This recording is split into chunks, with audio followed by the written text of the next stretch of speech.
अस्सलामु अलैकुम वरहमतुल्लाहि वबरकातुहू। अज़ीज़ तलबा, मेरा नाम मोहम्मद रवास, मैं आपका पाक स्टडी का उस्ताद हूँ। बेटे, आज का हमारा लेक्चर बाब नंबर 2, पाकिस्तान का क़याम, तहरीक पाकिस्तान और पाकिस्तान का क़याम, इसमें से मशरक़ी पाकिस्तान की अलहदगी और बांग्लादेश का क़याम, आज हमने इसको पढ़ना है और इसके साथ साथ मशरक़ी पाकिस्तान की अलहदगी के असबाब भी रीड करने हैं, जो कि हमारा तफसीली सवाल है बेटा। तो पहले आप मशरक़ी पाकिस्तान की अलहदगी और बांग्लादेश का क़याम देखें। पेज नंबर 52 निकालें, पेज नंबर 52 जी। 1970 की आम इंतखाबात के बाद जब अवामी लीग को मशरक़ी पाकिस्तान में कामयाबी मिली, आपको पता है कि मशरक़ी पाकिस्तान ने कैसे कामयाबी हासिल की जी बेटा। इसी 52 पेज के ऊपर देखें बेटा, मशरक़ी पाकिस्तान की अलहदगी की हेडिंग से ऊपर देखें कि कौमी असम्बली से 300 नशिस्तों में से 167 नशिस्तें हासिल की, और जबकि बाकी नशिस्तों में जनरल नशिस्तों में से 288 नशिस्तें हासिल की। उसमें भी 300 नशिस्तें थी टोटल, तो उनमें से 288, तो इस तरह खासी कामयाबी हासिल की अवामी लीग ने।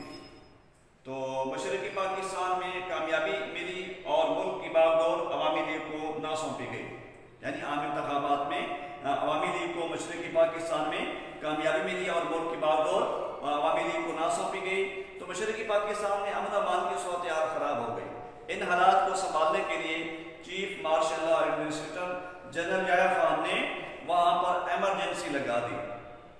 पाक फौज ने अमन अमान की सूरत-ए-हाल को बेहतर बनाने की कोशिश की, लेकिन हालात रोज़ बरोज़ ख़राब होते चले गए, क्योंकि वहाँ पर मक्ती बाहिनी नामी तंजीम फसाद फैलाने में मसरूफ़ थी जी बेटा। ये शॉर्ट क्वेश्चन भी है कि मशरक़ी पाकिस्तान में किस तंजीम ने फसादात फैलाए? मक्ती बाहिनी नामी तंजीम ने फसादात फैलाए। इन हालात में 15 मार्च 1971 को जुल्फ़िकार अली भुट्टो, जनरल याह्या खान और शेख मुजीबुर रहमान की ढाका में मुलाकात हुई।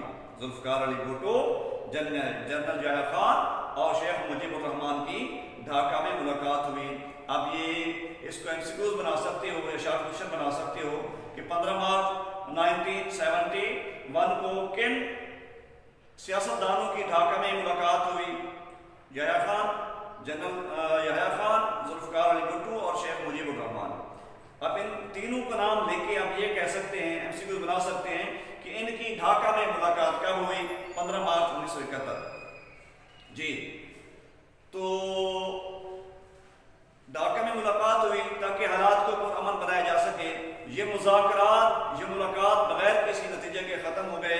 कशीदा हालात के बायस लाखों की तादाद में बंगालियों ने भारत की तरफ हिजरत करना शुरू कर दी।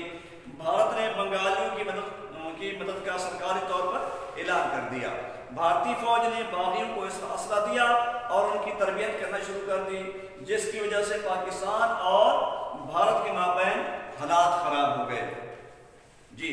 जनरल याह्या खान ने फौज के मजीद दस्ते मशरक़ी पाकिस्तान रवाना किए, जिसके नतीजे में पाक फौज ने बेशतर इलाकों पर कंट्रोल हासिल कर लिया। हालात को देखते हुए भारत ने मशरक़ी पाकिस्तान पर अपनी फौज की मदद से हमला किया। मशरक़ी पाकिस्तान में मौजूद पाक फौज ने 2 हफ्तों तक भारतीय फौज को रोके रखा। जब उनके पास रसद खत्म हो गई, यानी सामान खत्म हो गया और मगरबी पाकिस्तान से मजीद इमदाद ना पहुंच सकी, तो भारत अपने नापाक इरादों में कामयाब हो गया। इस तरह 16 दिसंबर 1971 को मशरक़ी पाकिस्तान नाम से अलहदा हो गया और बांग्लादेश के नाम से एक अलहदा मुल्क बन गया। ठीक है बेटा, तो ये था मशरक़ी पाकिस्तान की अलहदगी और बांग्लादेश का क़याम। अब इस टॉपिक को देखते हैं कि मशरक़ी पाकिस्तान की अलहदगी के असबाब क्या थे। ठीक है बेटा, ये हमसे अलग क्यों हुआ, हमसे अलग क्यों हुआ, इसके बाद असबाब क्या थे? तो पहले नंबर पे जोग्राफियाई फासला जी। पहले नंबर पे जोग्राफियाई फासला। मशरक़ी पाकिस्तान और मगरबी पाकिस्तान के दरमियान कितने हजार मील का फासला था? एमसीक्यू है बेटा, 1000 मील का फासला। तो इन दोनों, इस 1000 मील के फासले के दरमियान कौन था? इन दोनों हिस्सों के दरमियान मुल्क भारत था, जो कि 1947 में तकसीम हिंद के बाद ही इससे ही पाकिस्तान के सालमियत को नुकसान पहुंचाने की कोशिशों में मसरूफ था। 1000 मील फासले पर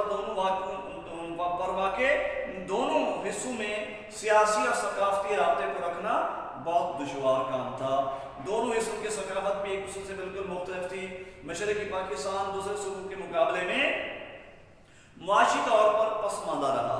इससे मकामी आबादी में एहसास महरूमी पैदा हुआ जो कि मशरकी पाकिस्तान की अलहदगी का सबब बना। दूसरा पॉइंट है बेटा, तिजारत और मुलाजमत पर हिंदुओं के असरात। तिजारत और मुलाजमत पर हिंदुओं के असरात। जी, मशरकी पाकिस्तान में तिजारत सरकारी मुलाजमत पर काफी तादाद में हिंदू छाए हुए थे और वो एक खास मंसूबे के तहत लोगों के अंदर अलहदगी के जज्बात को उभार रहे थे। ठीक है बेटा, आगे है मुआशी पसमानदगी। मुआशी पसमानदगी, मशरकी पाकिस्तान मुआशी लिहाज से पसमानदा इलाका था।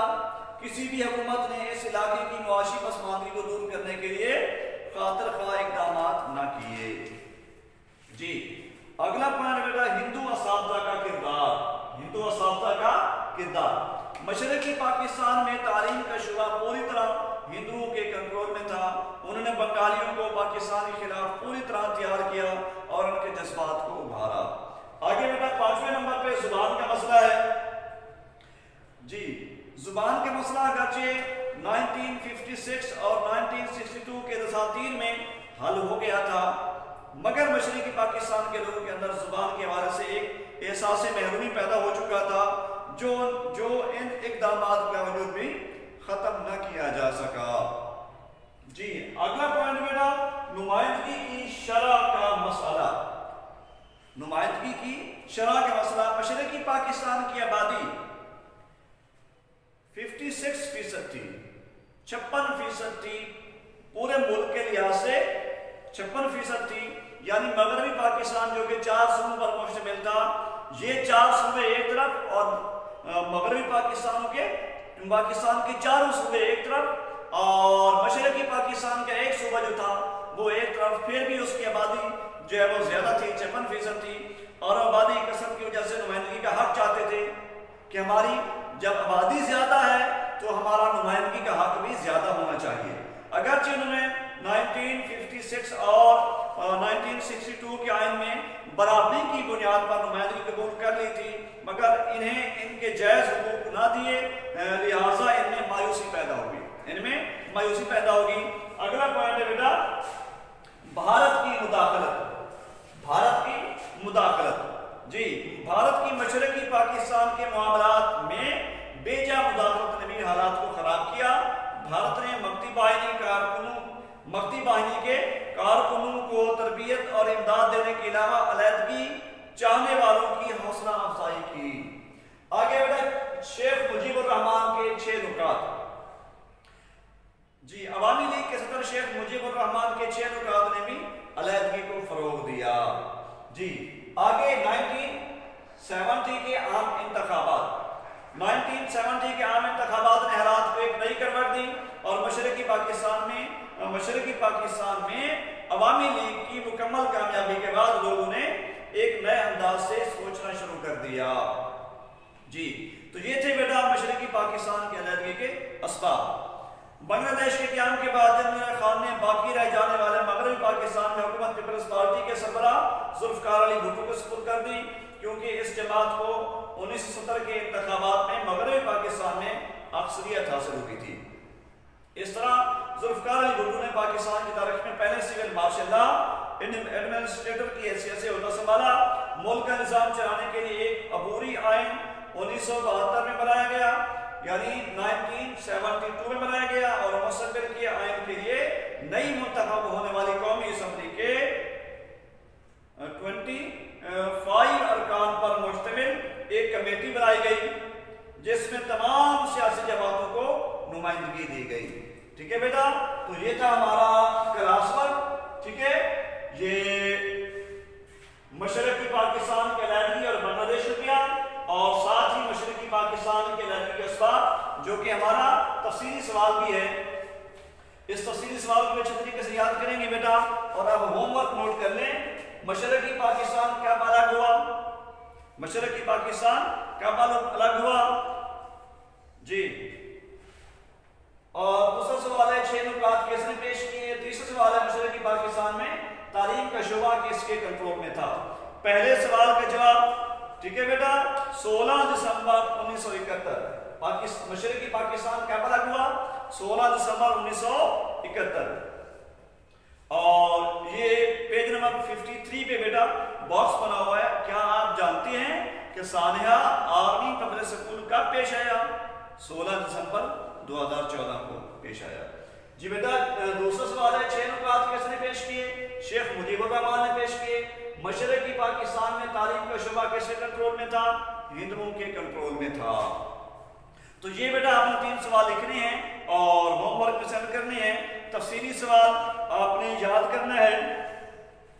ये मशरकी पाकिस्तान की अलहदगी के असबाब, ये सवाल याद करना है। और ये सवाल नंबर 10 है, तफसीली सवाल नंबर 10। और सवाल नंबर 9 जो हमने पिछले लेक्चर में पढ़ा था, लीगल फ्रेमवर्क ऑर्डर, ये भी तफसीली सवाल है बेटा, इसको भी देखें, अच्छे तरीके से तैयार करें। और इस तरह हमारा ये बाब मुकम्मल हुआ। अगले लेक्चर में इंशाल्लाह हम एक्सरसाइज हल करेंगे और बाब जो है मुकम्मल हो जाएगा हमारा। तो इस टॉपिक को आप अच्छे तरीके से देखें बेटा। इसमें अगर कोई बात आपको समझ नहीं आई तो टेक्स्ट मैसेज करिए, कॉल करिए, रब्ता करें। आपकी रहनुमाई के लिए हम हाजिर हैं। अल्लाह आपका हामी नासिर हो। अस्सलामु अलैकुम व रहमतुल्लाह।